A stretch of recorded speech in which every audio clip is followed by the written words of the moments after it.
प्यारे छात्रों, अभी तक हम लोग 3 सेट देखे। टेस्ट 3 पूरा हो चुका, आज चौथा सेट शुरू होगा। क्या लगन से काम हो रहा है या कि नहीं ना? ईमानदारी से मेहनत करते जाएंगे, सफलता अवश्य मिलेगी। और गोपेंद्र जी को बहुत बहुत धन्यवाद करता हूं जो कमेंट से जुड़े हुए हैं और अपनी समस्या सुलझाते दिखाते रहते हैं, और कामना करता हूं कि वे अवश्य सफल होंगे और एक दिन बहुत अच्छा नाम कमाएंगे। इसी तरह से सभी विद्यार्थी अपना कमेंट्स दें, दिक्कत जो है वो अपना दिखाते रहें, सब्सक्राइब करें, लाइक करें। हाँ, तो इससे क्या होगा, हमको भी उत्साह बना रहेगा, और जब भी पढ़ें तो उत्साह के साथ पढ़ें ना, तो उससे होगा कि दिमाग में सभी बातें सेट कर जाएगा, सेट करेगा तब न बनेगा क्वेश्चन। तो अब हम लोग शुरू करेंगे सेट नंबर 4। अब शुरू होता है क्वेश्चन नंबर 1। पहला क्वेश्चन देखिए क्या है कि 10 मिनट में सर्किट के माध्यम से 300 कूलम्ब का आवेश प्रवाहित होता है, तो सर्किट द्वारा प्रवाहित होने वाली धारा का मान ज्ञात करें। क्या निकालना है? धारा। तो इसका पहले आंसर लिख देना। एक का है बी, 1 नंबर का हो गया बी। अब देखिए बी कैसे होगा। निकालना हम लोग का है धारा, धारा यानी करंट यानी आई। तो जो दिया हुआ है और जो निकालना है ना, आराम से लिखेंगे, इसमें घबराने की कोई जरूरत नहीं है, और अच्छी तरह से हम लोग पढ़ेंगे ना। ऐसा नहीं कि हम लोग कहीं पानी में भींग रहे हैं, ढंग से पढ़ेंगे। तो आई पूछ रहा है, तो आई व्हाट कीजिए। चलिए, आई पूछ रहा है, आई लिखे व्हाट। क्यू दिया है कूलम्ब में, कूलम्ब रहेगा यानी क्यू। कितना कूलम्ब? तो 300 कूलम्ब, 300 कूलम्ब है, सी से कूलम्ब लिखते हैं। और टी दिया हुआ है, टी कितना है? 10 मिनट, समय दिया है मिनट में। तब सूत्र आप जानते हैं कि I बराबर क्यू बटे टी। क्यू कितना? 300 कूलम्ब, और टी है 10 मिनट, तो मिनट है उसको सेकेंड में बदल देंगे 60 से, तो ये कट जाएगा, 2 जीरो कट गया, 1/2 यानी 0.5 एम्पियर। विद्युत धारा का मात्रक एम्पियर, तो यानी 0.5 एम्पियर। आंसर कौन सा? बी। तो ये पहला क्वेश्चन आप देख रहे थे, और अब क्वेश्चन नंबर 2 देखेंगे। दूसरा क्वेश्चन क्या है देखिए, क्वेश्चन नंबर 2 दूसरा में है कि पृथ्वी की सतह पर मापे जाने पर एक वस्तु का भार 60 न्यूटन है, चंद्रमा पर की सतह पर इसका भार क्या होगा? पृथ्वी की सतह पर 60 न्यूटन, तो चंद्रमा पर पूछ रहा है, तो पहले इसका आंसर दे दें। 2 नंबर का 2 का हो गया बी। अब क्वेश्चन देखिए कैसे बनेगा। आप जानते हैं कि चंद्रमा पर किसी वस्तु का भार पृथ्वी के सापेक्ष 1/6 भाग होता है, तो 1/6 भाग होता है। इसका मतलब हो गया चंद्रमा पर भार कितना? चंद्रमा पर भार हो गया 1/6, और पृथ्वी पर 60 है 10। अब भार को हम लोग लिखते हैं न्यूटन में, तो 10 न्यूटन। तो आंसर हो गया बी। 2 क्वेश्चन हम लोग देख चुके, और अब बोर्ड पर देखेंगे क्वेश्चन नंबर 3। तीसरा क्वेश्चन, तीसरा में क्या कहता है? 3 में है कि वायु की प्रकृति के अनुसार, खाली जगह है, पदार्थ एक विशेष रंग के साथ चमकते हैं। आंसर है इसका पहले डी कर दें। आंसर इसका डी, प्लाज्मा। देखिए प्लाज्मा क्या है, तो प्लाज्मा द्रव की एक चौथी अवस्था है। प्लाज्मा द्रव की एक चौथी अवस्था है, और यह होता क्या है, तो यह एक आयनिक पदार्थ होता है। इसमें पदार्थ आयन के रूप में रहता है, और इसका ताप होता है 10⁶ केल्विन। सूर्य पर जो पदार्थ है वो प्लाज्मा अवस्था में होता है। इसके लिए कितना ताप? 10⁶ केल्विन। किस अवस्था में रहता है? तो यह आयन के रूप में रहता है, मतलब पदार्थ आयन में रहेगा। और इस पर ये जो प्रकृति इसका है कि विशेष वायु में इसका कलर अलग अलग होता है। तो ये हो जाएगा आपका आंसर डी।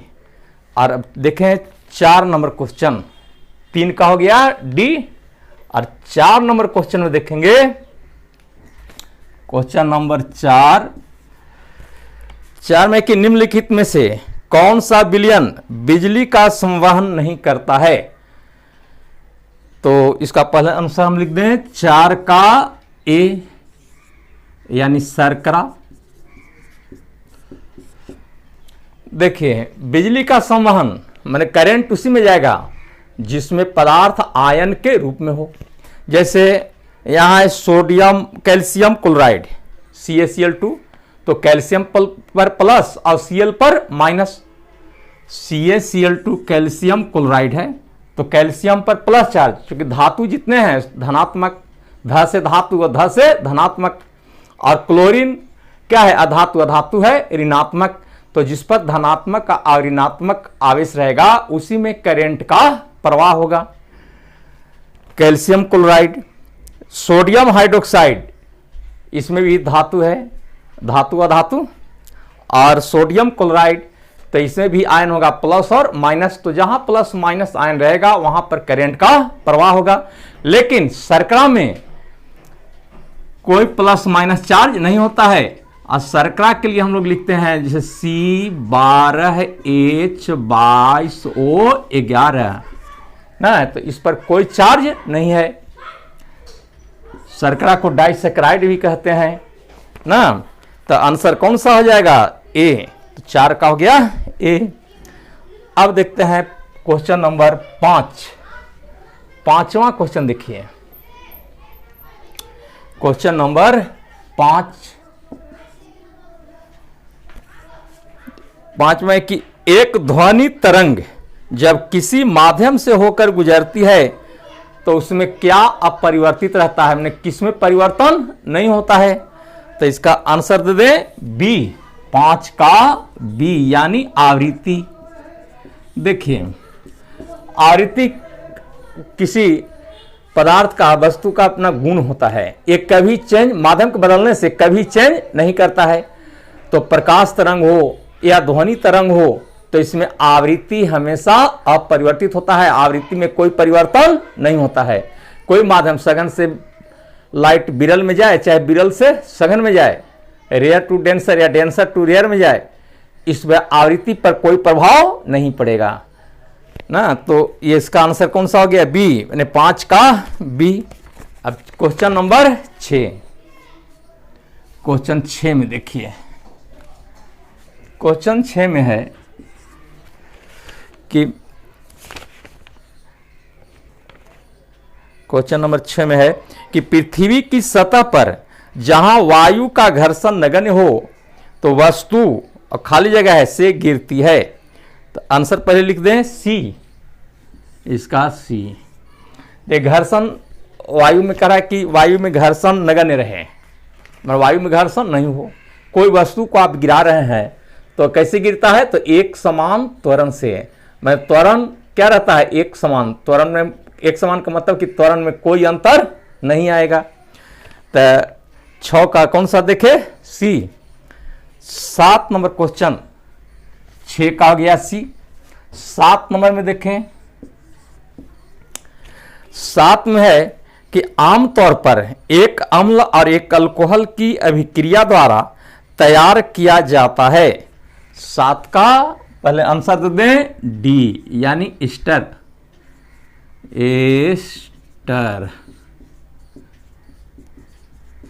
देखिए इसमें क्वेश्चन क्या कहता है। सबसे पहली बात कि क्वेश्चन को बढ़िया समझना है।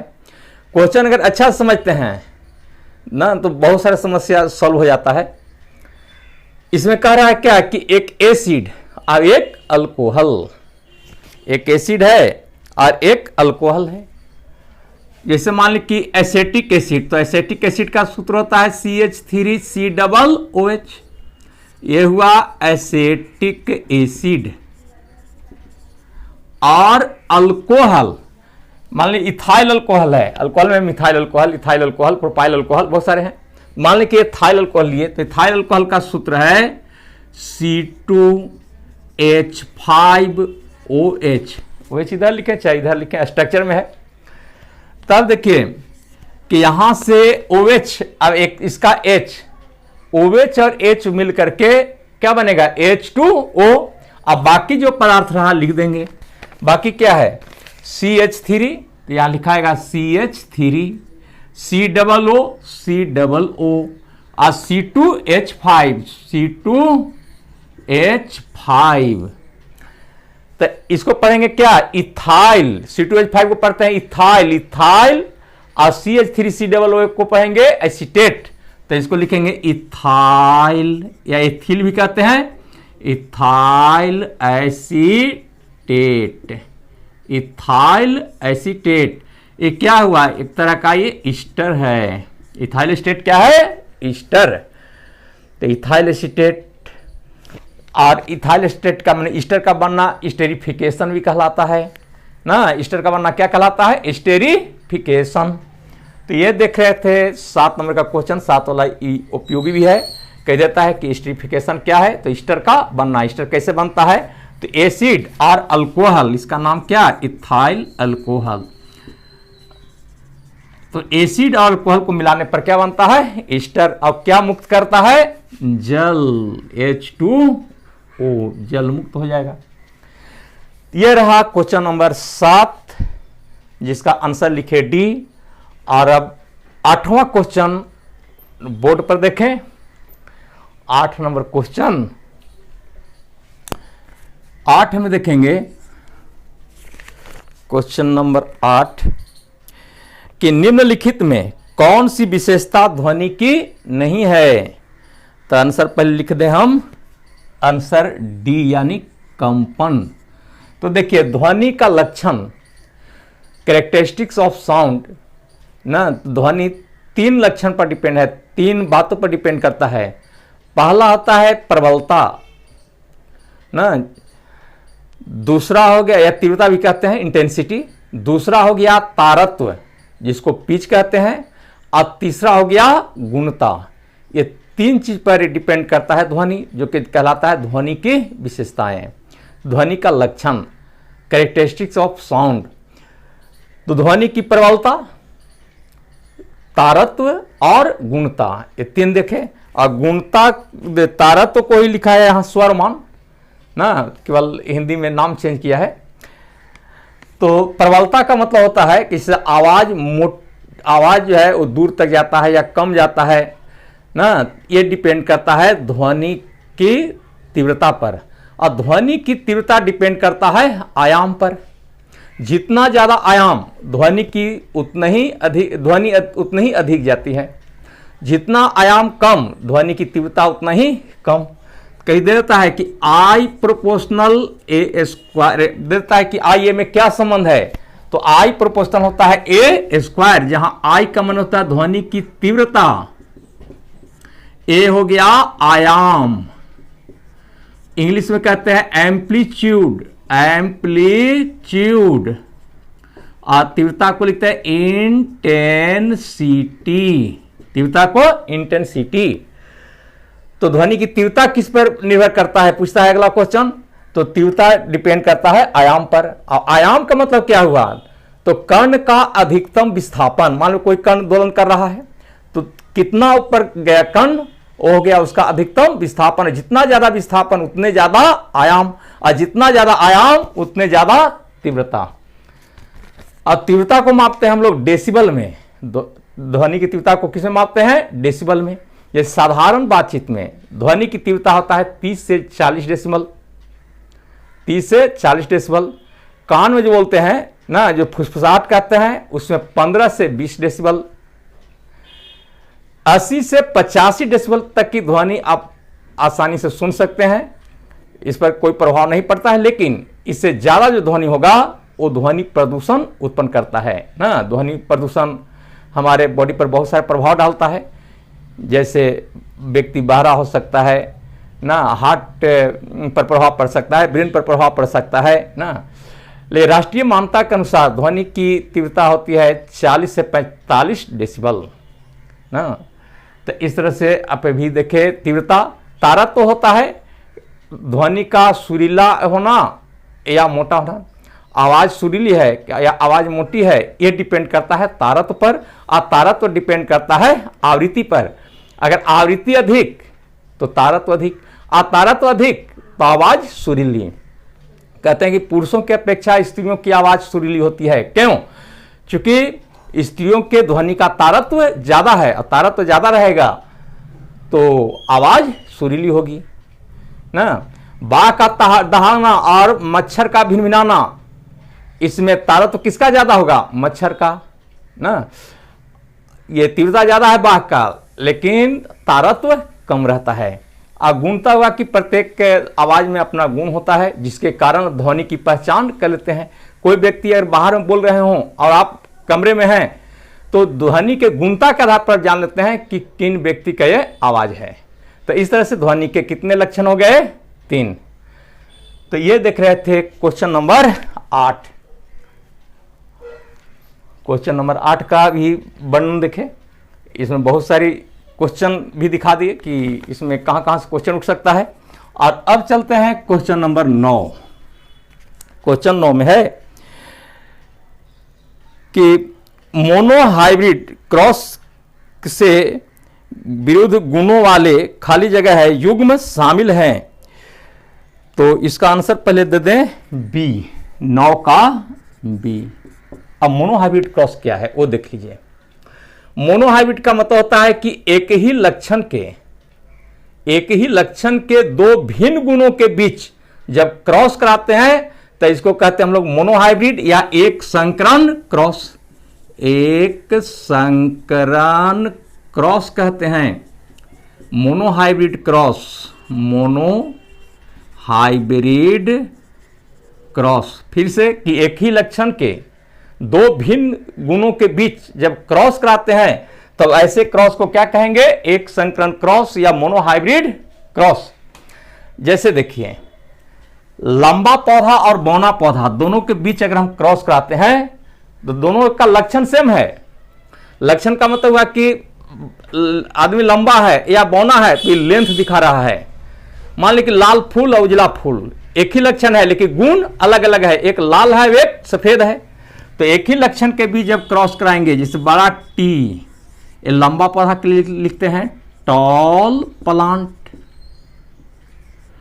और इसको क्रॉस कराए छोटका टी माने ड्वार्फ प्लांट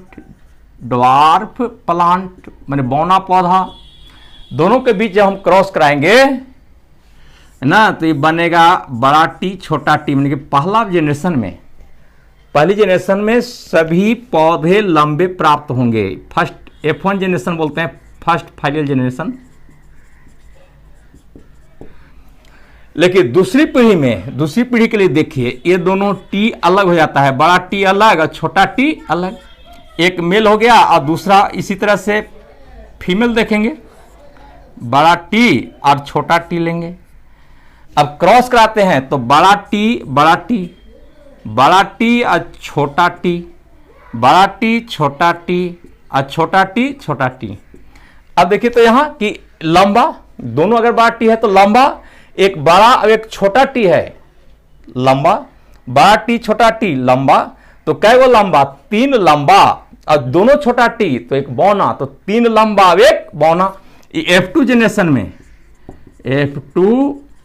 जनरेशन में दूसरी पीढ़ी में होगा। तो ये क्वेश्चन बहुत उपयोगी है। यहां आप पूछता है कि मोनोहाइब्रिड क्रॉस में फिनोटाइपिक रेशियो कितना होता है। फिनोटाइपिक माने बाहरी गुण के आधार पर, और जीनोटाइप जीन के आधार पर। तो फिनोटाइपिक रेशियो हो जाएगा 3:1, माने 3 वो लंबा अब एगो बौना। अब कहें कि यहाँ छोटका भी टी है और बड़ा भी टी है, तो लंबा का है, बौना क्यों नहीं? तो छोटका टी रिसेसिव होता है, इसका गुण दब जाता है। बड़ा वाला क्या करता है? छोटा वाला को दबा देता है, इसलिए बड़ा आईपीआर होगा, छोटा दब जाएगा। इसलिए बड़ा टी छोटा टी रहेगा तो ये हो जाएगा लंबा। और दोनों अगर छोटा टी है तब होगा बौना। अगर यही ये बहुत उपयोगी है, ये वाला क्वेश्चन पूछते रहता है। और जीनोटाइपिक रेशियो माने जीन के आधार पर जीनोटाइपिक रेशियो। तो जीनोटाइपिक रेशियो में जीन के आधार पर देखते हैं। देखिए एक प्योर लंबा है 1 लिखाएगा और 2 मिक्स्ड है ना, बड़ा टी छोटा टी, बड़ा टी छोटा टी, ये दोनों एक तरह का है तो 1:2 1:2 ये एक रह गए 1। तो ये जीनोटाइपिक रेशियो। तो मोनोहाइब्रिड क्रॉस में फिनोटाइपिक रेशियो 3:1 ये मेन क्वेश्चन है और जीनोटाइपिक रेशियो 1:2:1। और एक होता है डाई हाइब्रिड क्रॉस। तो डाई हाइब्रिड में होता है कि 2 भिन्न लक्षण के बीच में जब क्रॉस कराते हैं, डाई हाइब्रिड क्रॉस का मतलब कि जब 2 भिन्न लक्षण के बीच क्रॉस कराते हैं तब ऐसे क्रॉस को कहा जाता है डाई हाइब्रिड क्रॉस। जैसे मान लीजिए कि लंबा पौधा लाल फूल लिए, बौना पौधा सफेद फूल लिए, ये दोनों के बीच में क्रॉस कराएंगे तो डाई हाइब्रिड क्रॉस में फिनोटाइपिक रेशियो, ये भी इंपॉर्टेंट है, फिनोटाइपिक रेशियो होता है 9:3:3:1। ये भी बहुत उपयोगी है। तो इस तरह से क्वेश्चन नंबर 9 का इंपॉर्टेंट पॉइंट्स देखे। इस पॉइंट से अच्छा क्वेश्चन पूछता है। क्वेश्चन देखते हुए जितना डिस्कशन है, डिस्कशन को भी देखते जाएंगे, इससे बहुत बहुत क्वेश्चन निकलेगा और हर एक परीक्षा के लिए उपयोगी होगा ना। दरोगा वाला भी सोचते होंगे कि ये तो एनटीपीसी का क्वेश्चन है, नहीं, दरोगा वाला का भी काम देगा, या दरोगा वाला होंगे कहेंगे कि एनटीपीसी का काम देगा, एनटीपीसी वाला कहेगा दरोगा का। तो ऐसा नहीं, साइंस सबके लिए है। जो कमीशन दे रहे होंगे बीपीएससी यूपीएससी उनके लिए भी बहुत जरूरी, और जो ग्रुप डी की तैयारी कर रहे हैं, एनटीपीसी की कर रहे हैं, उनके लिए भी जरूरी है। क्वेश्चन देखते जाएंगे। और अब क्वेश्चन 9 हुआ और क्वेश्चन अब 10 आने वाला है बोर्ड पर। अब देखिए क्वेश्चन नंबर 10। क्वेश्चन नंबर 10 देखिए, क्वेश्चन 10 में है, खाली जगह है कि में पानी के संवहन के लिए विशेष ऊतक होते हैं। पानी के संवहन के लिए विशेष ऊतक होते हैं। तो 10 का हो जाएगा, पहले आंसर दे दें ए। 10 का ए। देखिए जाइलम और फ्लोएम 2 संवहन ऊतक होता है। संवहन में होता है ढोने वाला, एक जल ढोएगा और दूसरा भोजन। तो संवहन ऊतक में कौन कौन का है? जाइलम, जाइलम और दूसरा फ्लोएम। ये दोनों संवहन ऊतक हैं, कंडक्टिंग टिश्यू। तो जाइलम जैसे जाइलम और जैसे जल। तो जाइलम का काम है जल और खनिज लवण का संवहन, क्योंकि जल के साथ खनिज लवण घुला रहता है। तो जल और खनिज लवण का संवहन कौन करेगा? जाइलम। अब फ्लोएम में देखिए, फ से फूड और फ से फ्लोएम।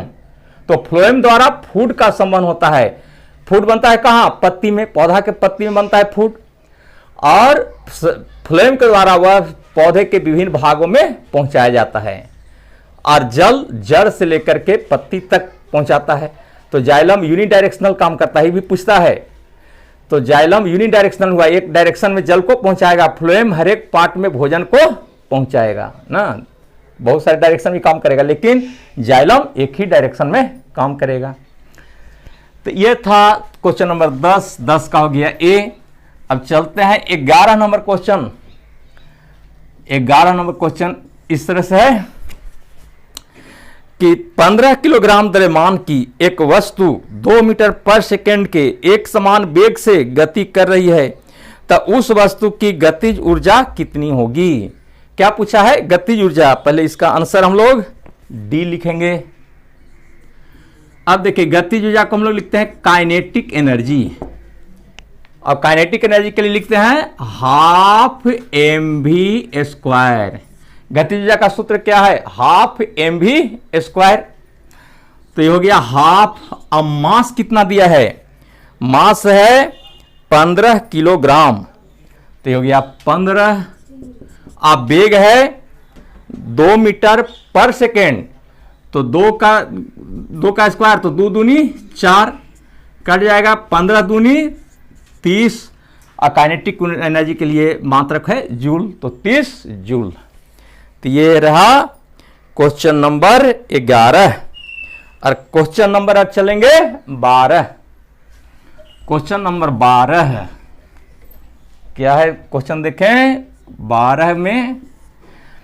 12 में है कि यदि बल्ब यदि बल्ब का फिलामेंट का प्रतिरोध 500 ओम है तो 220 वोल्ट स्रोत के इलेक्ट्रिक बल्ब से कितनी धारा प्रवाहित होती है। क्या पूछ रहा है, करंट। तो पहले इसका आंसर दे दें, आंसर है इसका सी। अब देखेंगे वर्णन इसका क्या दिया हुआ है, क्या इसमें पूछ रहा है। तो इसमें दिया है 500 ओम, यानी आर दिया हुआ है, तो आर बराबर 500 ओम। और क्या दिया है, वोल्ट दिया है 220 वोल्ट, यानी V बराबर गया 220 वोल्ट। अब पूछ रहा है I। आज जानते हैं ओम के नियम से, ओम का नियम में क्या जानते हैं कि V बराबर IR। तो I बराबर क्या, V बराबर होता है IR, ओम का नियम में। तो I बराबर क्या हो जाएगा, I बराबर V बटे R। बोलिए वोल्ट कितना 220 और R 500 ना, कट करके आएगा 0.44 एम्पियर। तो ये क्वेश्चन नंबर 12 देख रहे थे। अब चलते हैं क्वेश्चन नंबर 13। क्वेश्चन नंबर 13 इस प्रकार से है।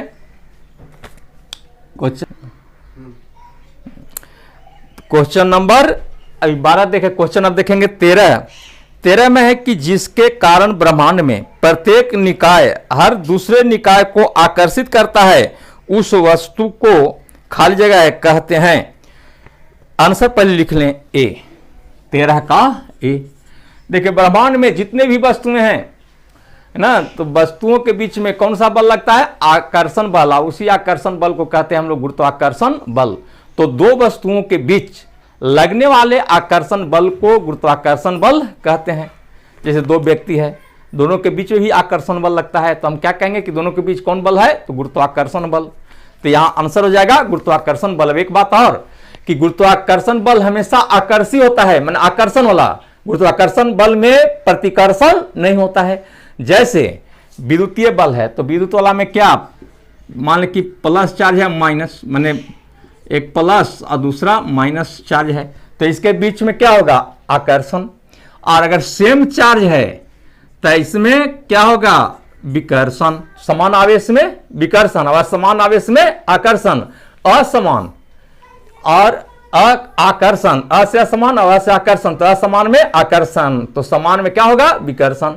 चुंबक में भी समान ध्रुवों के बीच विकर्षण, असमान ध्रुवों के बीच आकर्षण ना। तो चुंबकीय बल है या विद्युतीय बल है तो इसमें आकर्षण प्रतिकर्षण दोनों होता है, लेकिन गुरुत्वीय बल में, गुरुत्वाकर्षण बल में हमेशा आकर्षण होता है।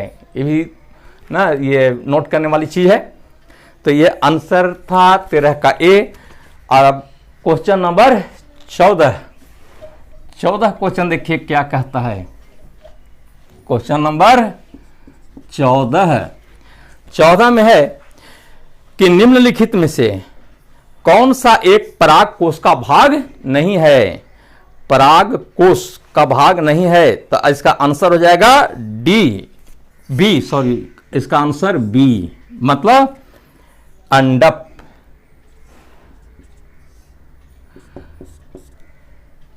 पराग कोश किसमें होता है, तो मेल में होता है। देखते हैं, नर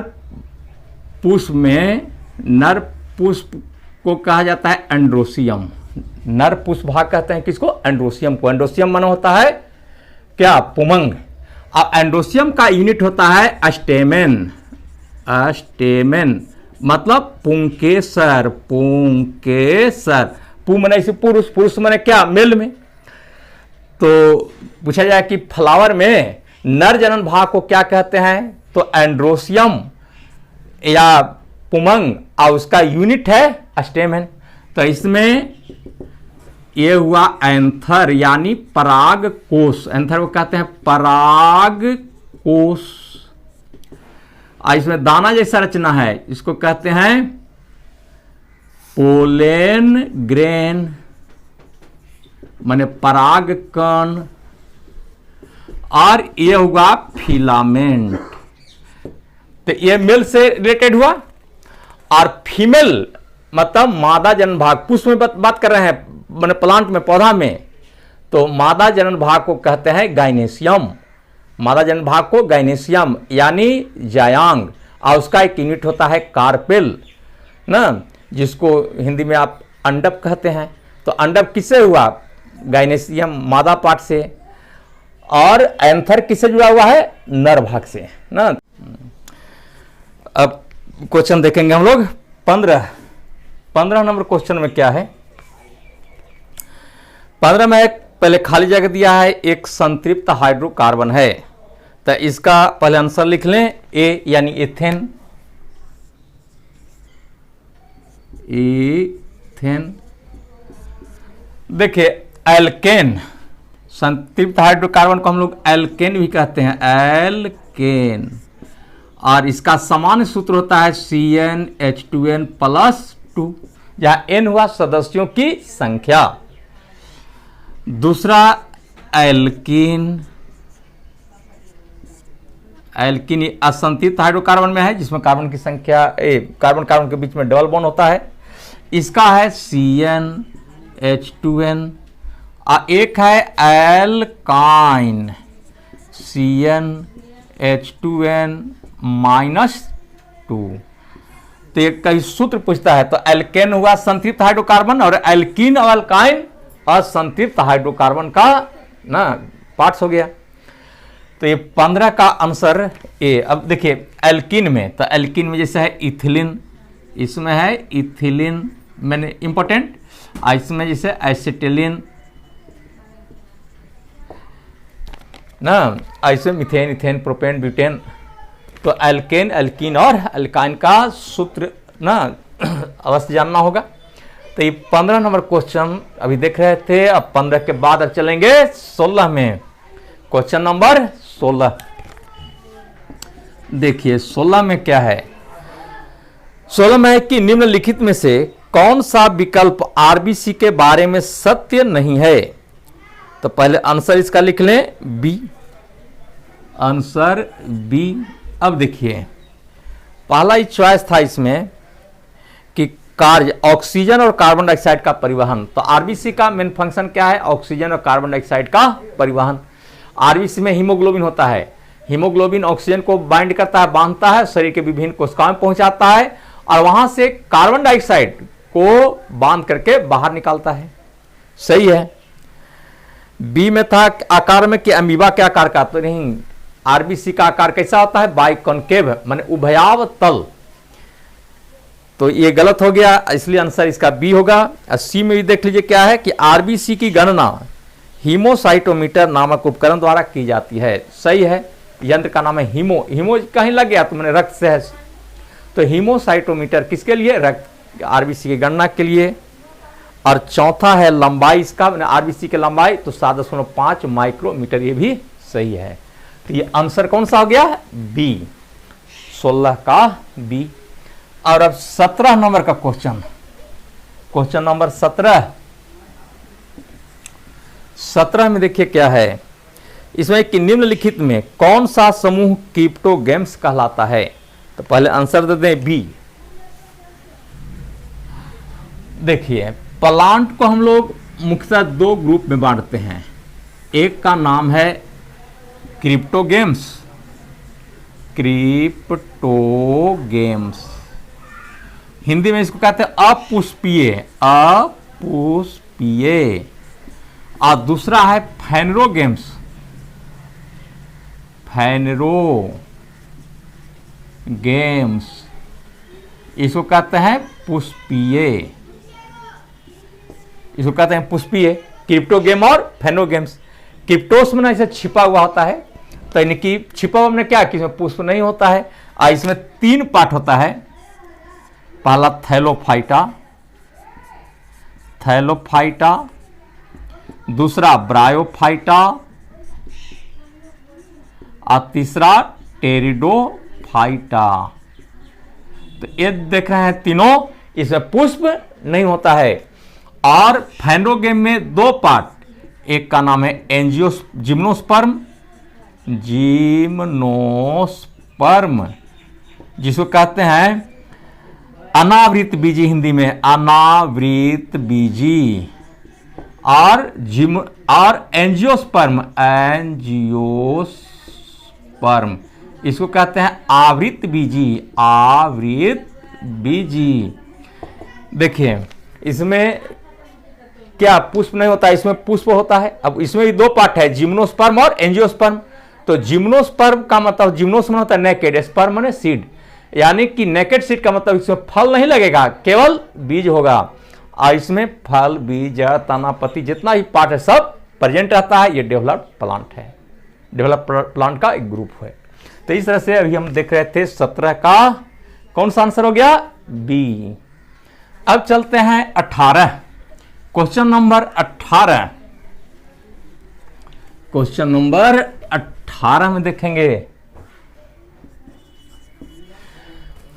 इसमें है क्वेश्चन नंबर 18 में कि पानी के अणु में हाइड्रोजन और ऑक्सीजन का अनुपात क्या है। आंसर हो जाएगा इसका बी, पानी यानी H2O।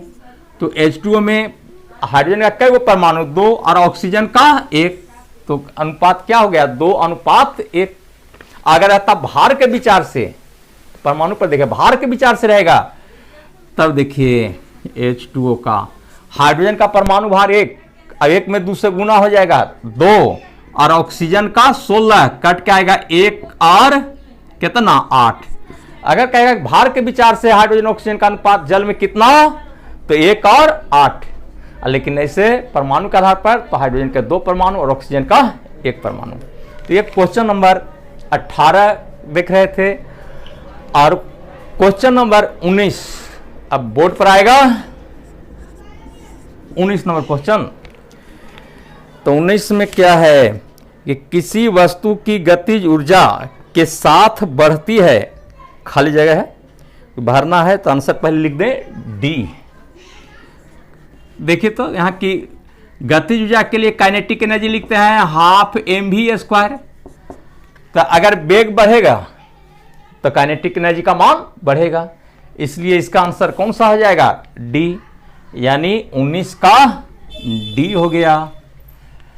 अब क्वेश्चन नंबर 20 में क्वेश्चन क्या कह रहा है, 20 में है कि पुरुषों में शुक्राणु और मूत्र के लिए सामान्य मार्ग होता है, उस मार्ग को क्या कहते हैं।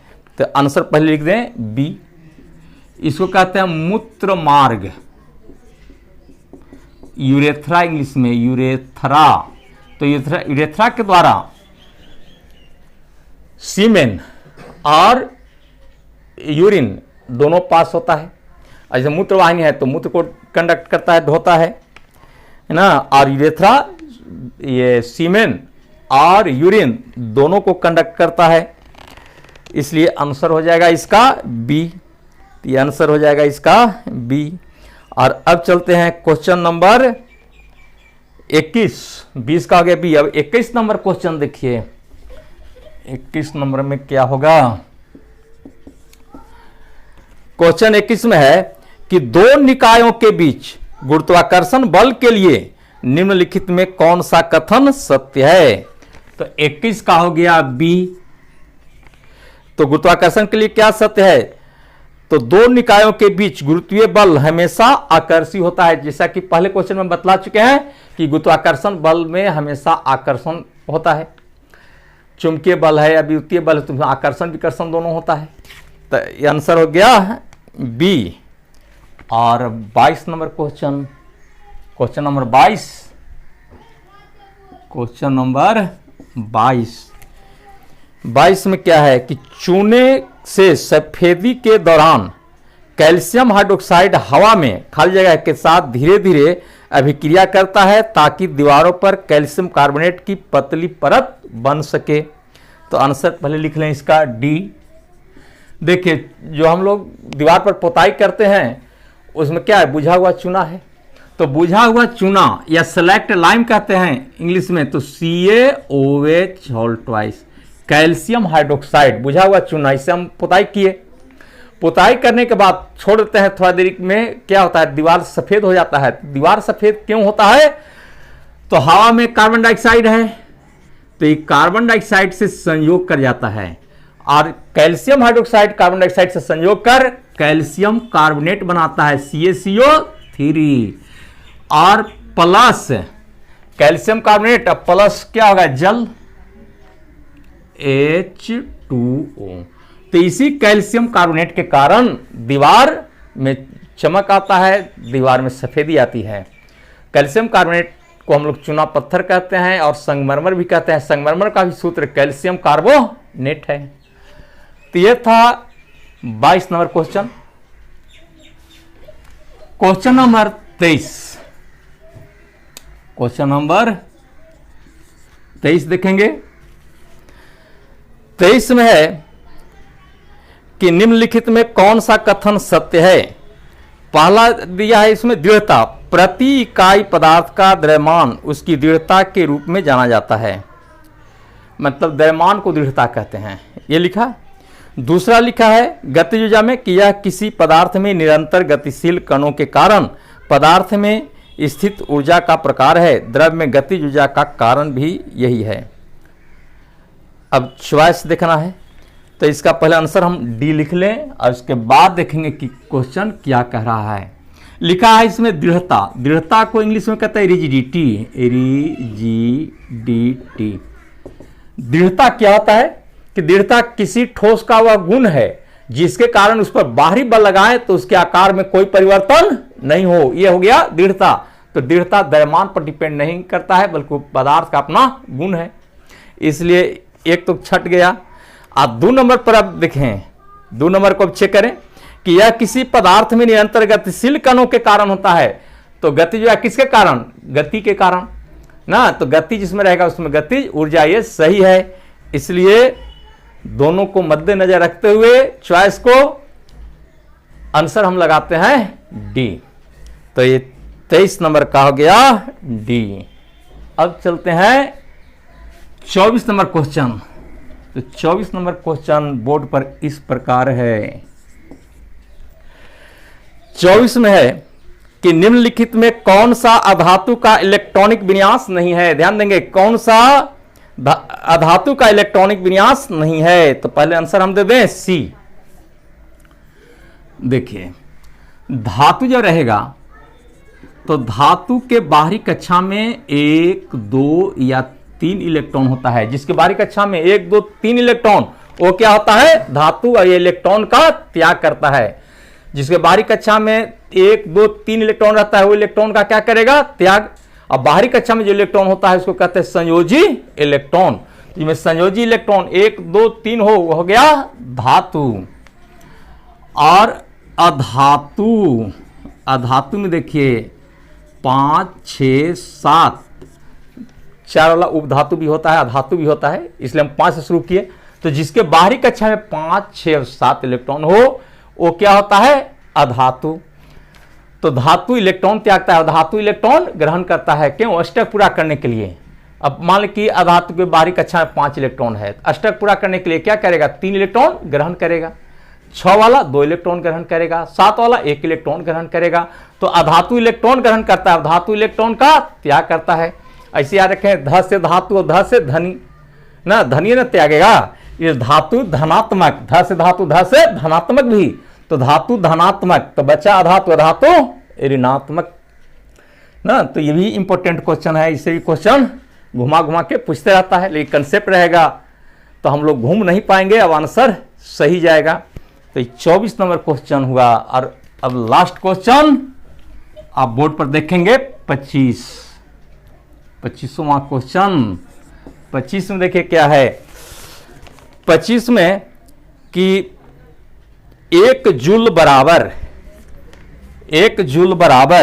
तो चॉइस दे दें, आंसर इसका ए है।